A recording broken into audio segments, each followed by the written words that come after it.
Hello' বন্ধু, current আছামলৈ স্বাগতম। আজি আপোনালোকক অৱগত কৰিবলৈ লৈছোঁ কেনেকুৱা গছত আপুনি হোল কৰিব। আপোনাক ধুনীয়াকৈ মই দেখুৱাই দিছোঁ। এই গছ পুলিকেইটা যে দেখি আছে, এই গছ পুলিকেইটা বয়স 20 বছৰ হৈ গ'ল। কিন্তু এই 20 বছৰে এই গছ পুলিকেইটাত মাল কম ধৰিছে। যিমান মাল ধৰিব লাগে সিমান মাল ধৰা নাই। কিন্তু আছে, ইয়াত চাওক, এইটো ফুটি ধৰিছে আৰু এই ওপৰৰ অংশত ফুটি নাই। আৰু এই তলৰ অংশত চাওক, এইটো এটা আপুনি ধৰিব পাৰিছেনে? এইটো এটা খুব সুন্দৰ ফুটি, ই বন্ধ হৈ গৈছে।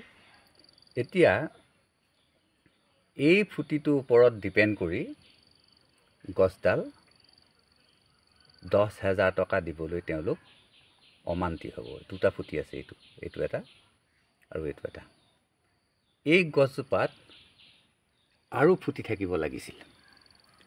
এইটো আছে, বহুত ওপৰত আছে।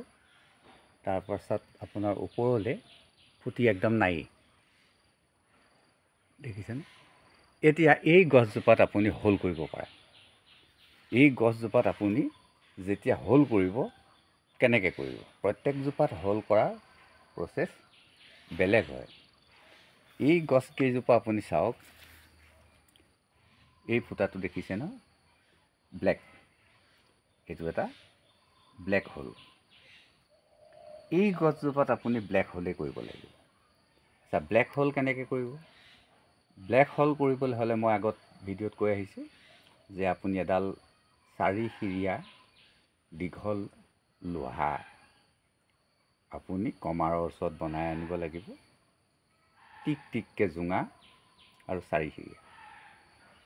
আপুনি জুইত টিক টিককৈ ৰঙা কৰি আপুনি গছডালত এফুটমান ওপৰত, আকৌ অপজিট ছাইডত কাষত, তেনেকৈ এই গছডালত আপুনি 50-60টা হোল কৰি দিয়ক।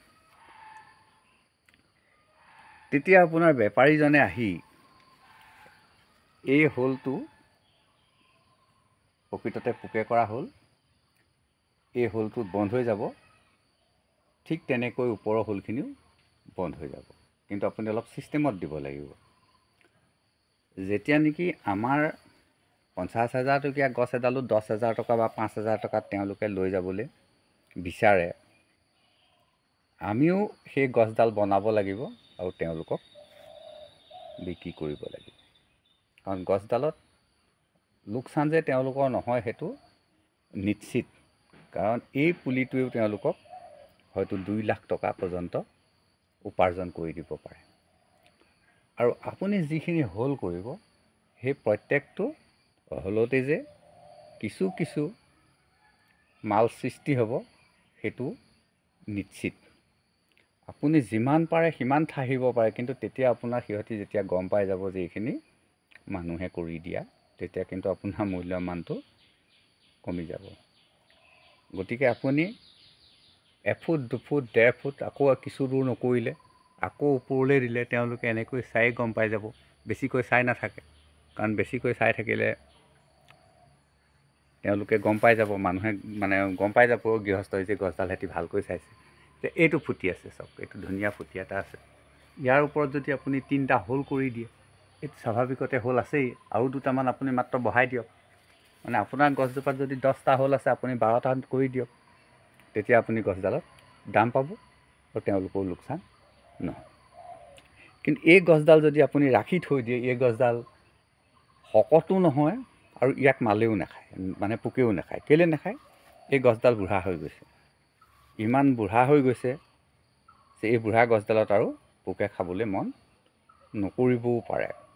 আৰু এই যিটো আপুনি হোল দেখি আছে, এইটো চাওক, এইটো আপুনি ভালকৈ মন কৰিলে দেখিব যে পলুটো অলৰেডি ওলাই গৈছে। এইটো চাওক, পলুটো ওলাই গৈছে, তাৰ বাঁহটো ইয়াত আছে। এইটো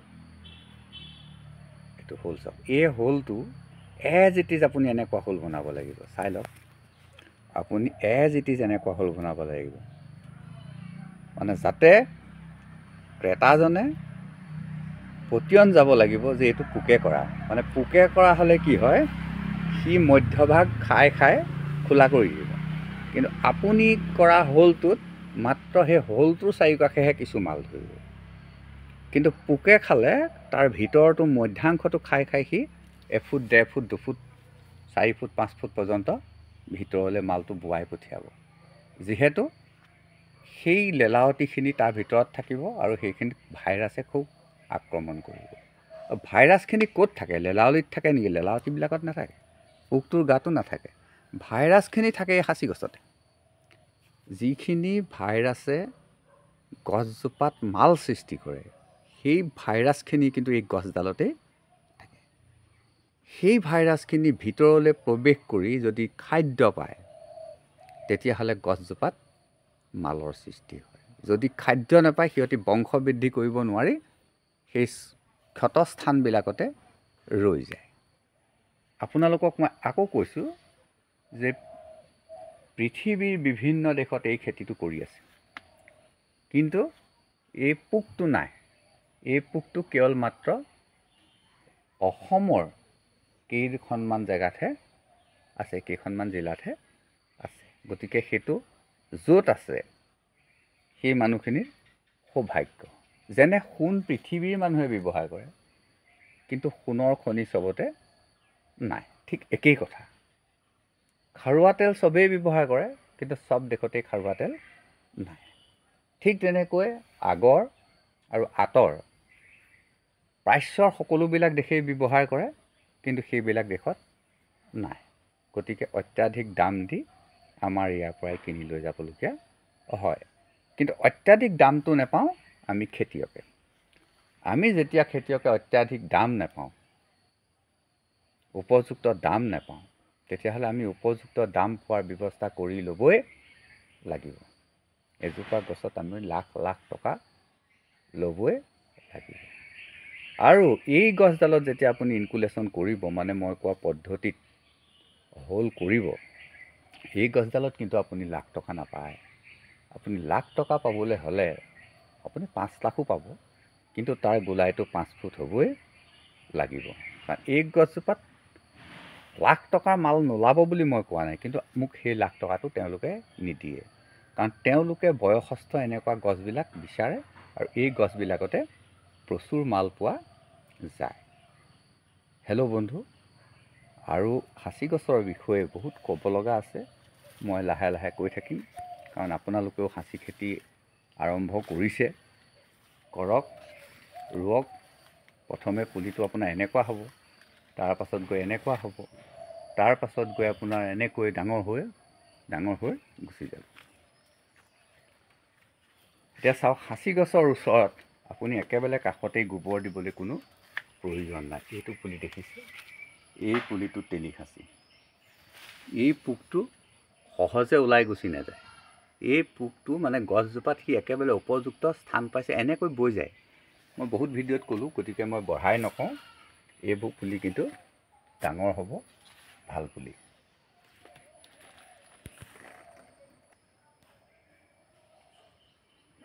হেল্ল' বন্ধু, যদি আপুনি পুলি সংগ্ৰহ কৰা নাই, সাঁচি খেতিৰ কাৰণে পুলি সংগ্ৰহ কৰা নাই, তেতিয়াহ'লে আপুনি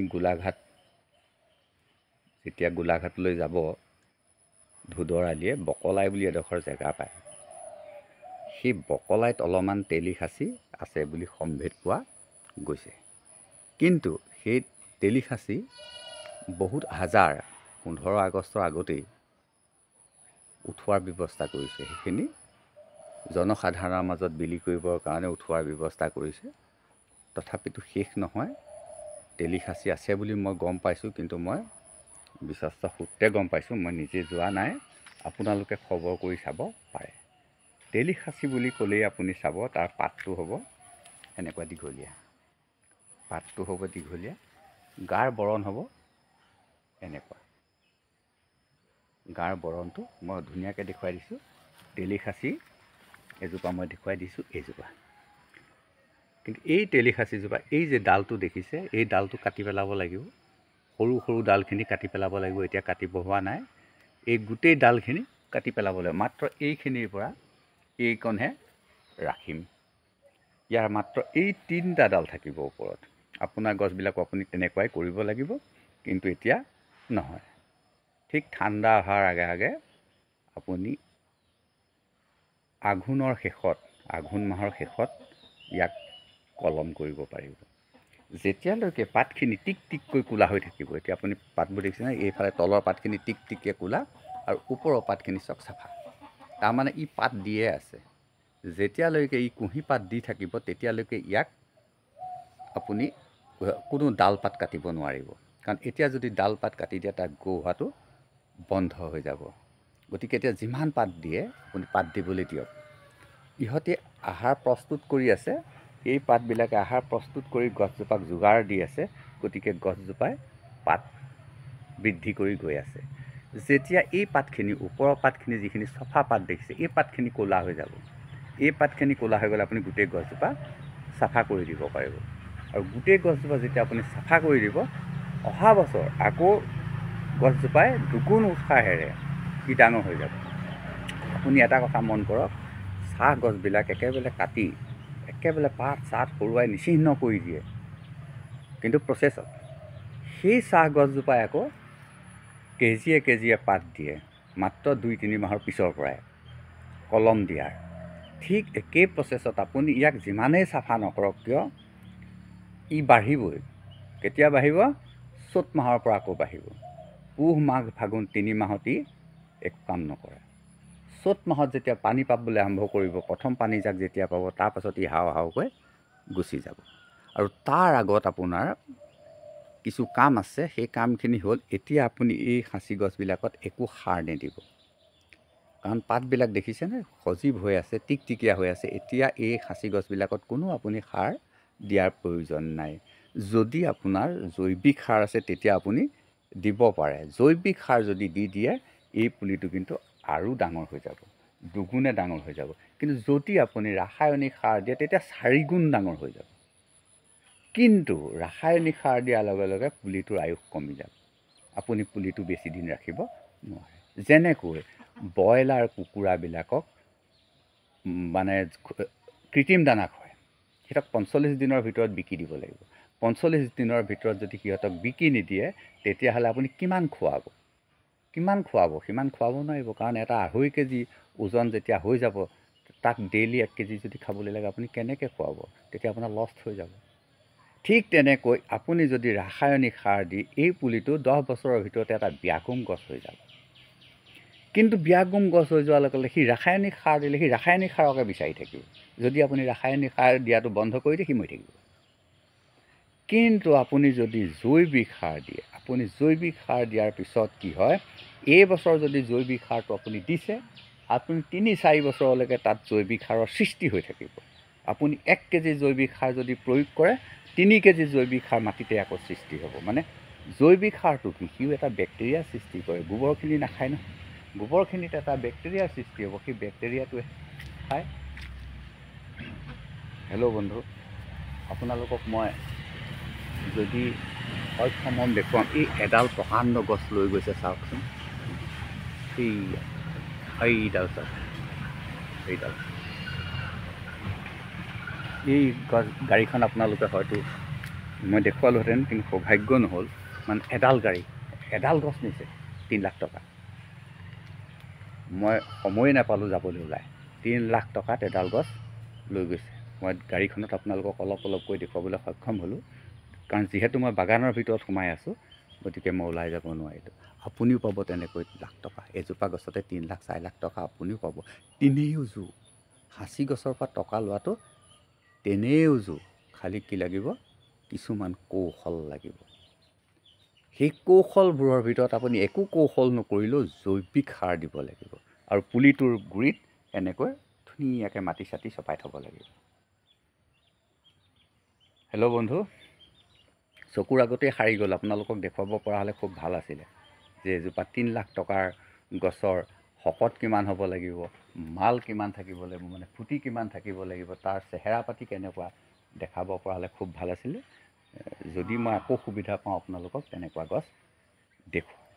গতিকে বহুত বিয়াগুম গছ এডাল হ'ব লাগিব বুলি কথা নাই। কিন্তু এটা কথা মন কৰক, এতিয়া যে নিছে যিডাল গছ নিছে 3খন AC লগালে যিমান দীঘল হ'ব তাতোতকৈও কিন্তু গছডাল দীঘল। তাৰমানে খাচী গছ 120 ফুট 25 ফুট ইমান ওখ হয়। আপুনি এয়া চাওক, মই যে দেখুৱাই আছোঁ, এই গছবোৰ দেখিছেনে? মোৰ ঘৰত থকা গছ এইবিলাক কিমান ওখ হৈছে দেখিছেনে? এইবিলাক আৰু যিমান ওখ হৈছে তাতোতকৈ বেছি ওখ হৈ যাব। যিমান ওখ হৈছে মানে এই যে তামোলবিলাক দেখিছে নহয়, এই তামোল গছবিলাকত আগ পাই যাব। হেল্ল' বন্ধু, আৰু দীঘলীয়া নকৰোঁ, আজিৰ ভিডিঅ'টো ইমানতে সমাপ্ত কৰিছোঁ। আকৌ লগ পাম, আকৌ নতুন নতুন কথা আপোনালোকলৈ আগবঢ়াম। লগত থাকিব, আপোনালোকে ছাবস্ক্ৰাইব কৰিব, কমেণ্ট কৰিব। কিন্তু ভিডিঅ'টো যেতিয়া সময় হ'ব আপুনি তেতিয়া চাব, আধা চোৱা নকৰিব। যদি আপুনি মোৰ ভিডিঅ'টো আধা চোৱা কৰে তেতিয়াহ'লে মোৰ লোকচান হয়। আৰু ময়ো যদি আপোনাৰ ভিডিঅ'টো সম্পূৰ্ণ চাওঁ তেতিয়া মোৰ ভিডিঅ'টো আকৌ দুজনৰ ওচৰলৈ যাব।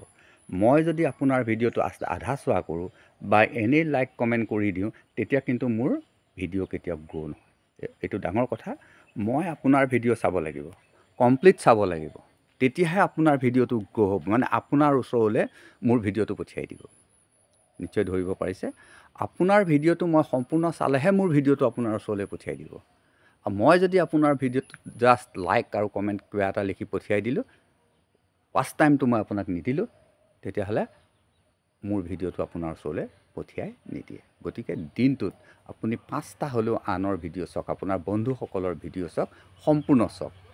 আৰু মোৰ ভিডিঅ'টো আপুনি সম্পূৰ্ণ চাওক। যদি আপুনি অকণমান সময় চাই স্কিপ কৰি দিয়ে তেতিয়াহ'লে মোৰ ভিডিঅ'টো আনৰ ওচৰলৈ নপঠিয়াব, ইউটিউবে আনৰ ওচৰলৈ নপঠিয়াব। গতিকে আপুনি সময় উলিয়াই লৈ ভিডিঅ'বিলাক চাওক। আৰু বহুত কৌশল আছে, ভিডিঅ'বিলাক এনেই গ্ৰ' নহয়। এতিয়া মই বহুত বন্ধুক দেখি বন্ধুবিলাকক চাইছোঁ যে তেওঁলোকে 2টা 1টা ভিডিঅ' দিছে বা এবছৰ ভিডিঅ'টো দিলে, এবছৰ ভিডিঅ' দিয়াৰ পিছত তেওঁলোকে এৰি দিছে। এৰি নিদিব, লাগি থাকক। আপোনালোকে মোৰ ভিডিঅ' চাইছে, ময়ো আপোনালোকৰ ভিডিঅ' চাবলৈ গৈছোঁ, কিন্তু দেখিছোঁ যে নাই আপোনালোকৰ কোনো ভিডিঅ' নাই। এতিয়া বেয়া লাগে। দিয়ক, আকৌ লাগক। আপুনি মোৰ ভিডিঅ' চাইছে, আপোনাৰ ভিডিঅ' আধা কৰা কৰি থৈছে, নাই চলি থাকচোন, দিয়ক। সৰু কিবা কিবি এটা কথাকে দেখুৱাই থাককচোন। আপুনি কিবা এটা কণ্টেণ্ট বাছি লওক আৰু সেই কণ্টেণ্টটোৰ ওপৰতে অলপ কৈ থাকচোন। আমি আছোঁ, আপোনাৰ লগত মই আছোঁ, মোৰ লগত আপুনি আছে। আমাৰ সমাজখন ভাঙি নিদিব, আমাৰ ছ'চাইটিটো নষ্ট হৈ যাবলৈ নিদিব। কৰি থাকক, সেইটোৱে ধৈৰ্য। যেনেকৈ খাচী গছৰ কাৰণে আমি 30 বছৰ ৰৈছোঁ, আমিতো কিন্তু এই ইউটিউবত আমি 30 বছৰ ৰ'ব নালাগে নহয়। হেল্ল' বন্ধু, কিবা যদি ভুল হৈছে ক্ষমা কৰিব। আজিলৈ আহোঁ, ধন্যবাদ।